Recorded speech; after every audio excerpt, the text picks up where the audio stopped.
ใจทะเลใสแห่งใสใจลาวเวียดนามทะเลใสแห่งใสใจลาวเวียดนาม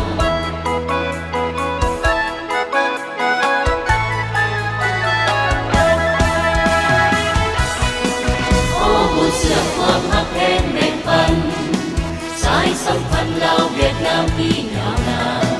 แม้นยามยากเหลืออยู่ดีมีสุขสันต์เพื่อนแบ่งปันบ่เคยห่างลืมเลยฝั่งทะเลเดินที่หลวงกว้างไกล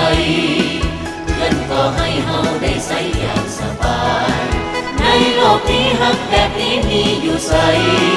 ทะเลใสเหมือนน้ำใจเพื่อนเวียดนามทะเลใสเหมือนน้ำใจเพื่อนเวียดนามสุขใจแค่เราเฮามีทะเล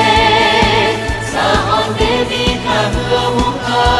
รเปิดโลกความเปิดโอกาสอันสุขสันต์มีท่าเรือมีกำปั้นสู่สากลต่อนี้ไปนับเป็นอีกหนทางที่จะสร้างเฮาเป็นใหญ่ได้มากล้นมีสินค้าเข้าและออกทั่วสากลอีกบ่ดนลาจะมุ่งวิไล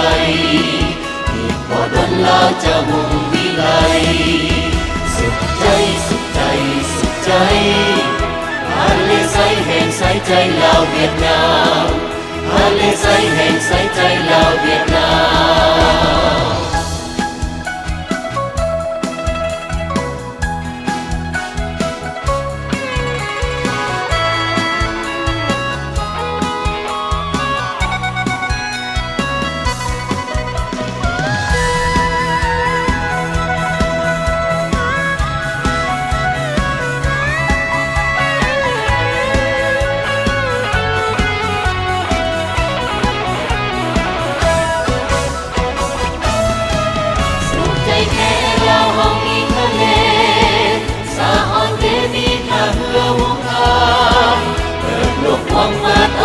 อันสุขสันต์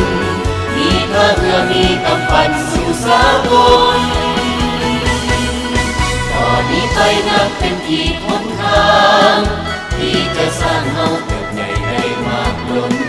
มีสินค้าเข้าและออกทั่วสากลอีกบ่ดนลาจะมุ่งวิไลอีกบ่ดนลาจะมุ่งวิไลสุขใจสุขใจสุขใจทะเลใสแห่งใสใจลาวเวียดนามทะเลใสแห่งใสใจลาวเวียดนามทะเลใสแห่งใสใจ